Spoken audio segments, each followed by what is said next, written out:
Hello everyone and welcome to Hill Street. Today's story is Those Who Live Forever in the Walls by D.L. Schindler. If you end up enjoying this story, please leave a like. And if you enjoy hearing stories from me, please subscribe and become a resident of Hill Street. And let me know how I'm doing in the comments.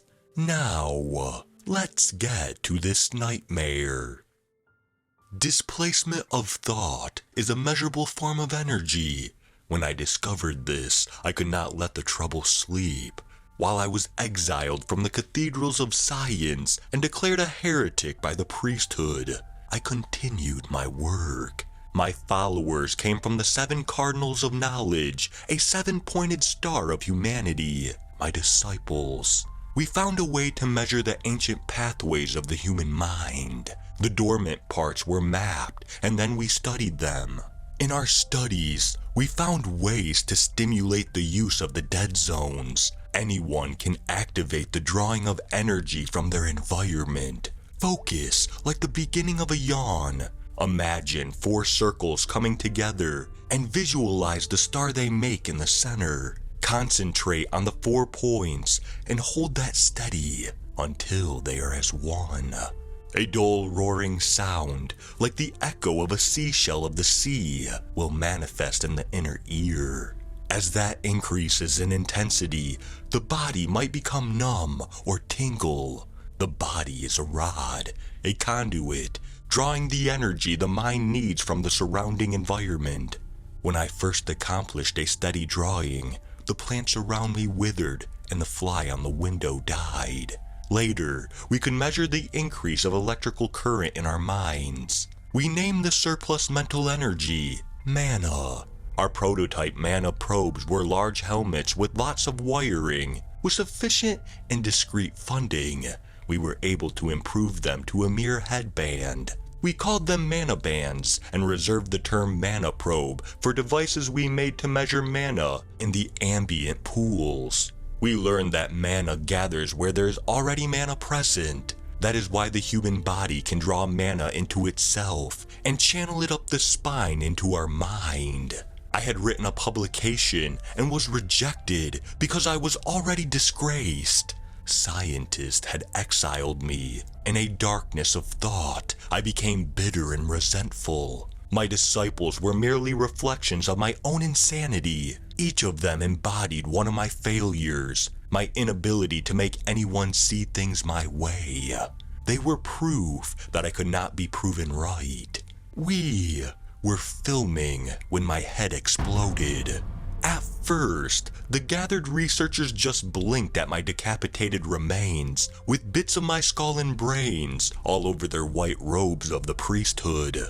Then there was screaming and panic and horror. When they had cleared the room, I floated free of my corpse, never to be tethered again. I had transcended the living, to live forever. All I needed was the energy of life, mana. I had drawn too much, more than I could contain. As the energy was drawn through my body, it became as me, and I became as the energy.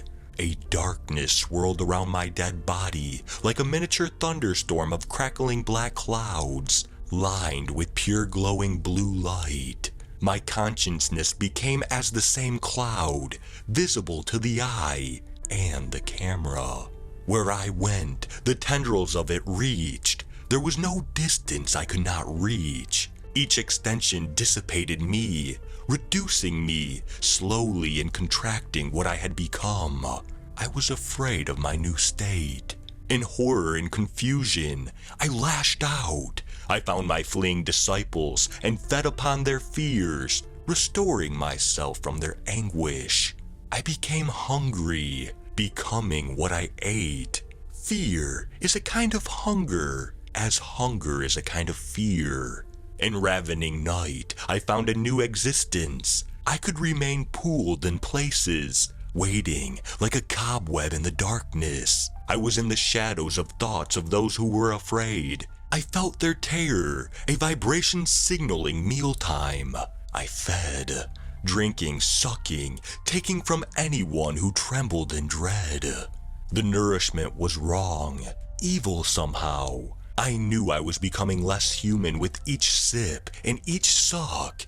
I came from closets, eyes aglow, upon the sleeper, bringing nightmares. I came from the headphones, a silence, and to the altar of the soul. I came from the chime of midnight, upon the priest of science as they crafted deadly diseases with the taxes of those they would infect. I found evil to be the most satisfying meal. I held myself in horrible regard, learning to fear what I was becoming with each carcass of a human mind. I took their inequities and made banquet. Scientists were my favorite food. Immoral, greedy, and wise like devils. I whispered vile things into their thoughts and watched their eyes light up with internal hellfire. Is one deadly disease and one contagious two things or one? How much would the vaccine be worth? So easy, so gullible. They deserve to die by the score. You are a genius and deserve the wealth you would receive. Murder them with lies, I would say, and the scientist would smile at my words. As a demon, I was more conscious than they were as men and women. This was maddening, disgusting, and the reflection of ultimate horror. I feared the existence, the pillars of creation, the worm that I was, the mere words of whisper. I became whisper. I became shadow. I served only my own hunger. Whisper, be not my thoughts, she said. I hesitated. I looked at her identification badge. Dr. Almeen, you are no better than the others. Do as they do and listen to me. I spoke into her thoughts. She resisted, and I felt a deeper fear. I was somehow trapped, trying to feed on something in her that I could not take my mouth away from. I had become stuck to something I could not chew. I had a mouthful of her, and I could not swallow it or spit it out. I was choking on her. I panicked, realizing I would shrivel and die. I would wither as the plants, fall as the dead fly, and dissipate like an ugly dark cloud. Everywhere she went, I was forced to go. I could not use her greed, for she chose poverty and charity.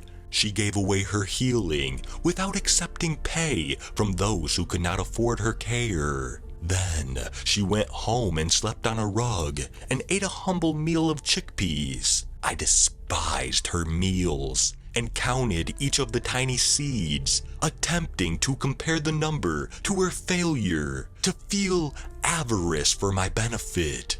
I could never finish counting by dawn. When Dr. Almeen woke up, rested and ready for another day, working against me, I scattered my counted pile of seeds, no near to ending her horrid lack of selfishness. How dare you?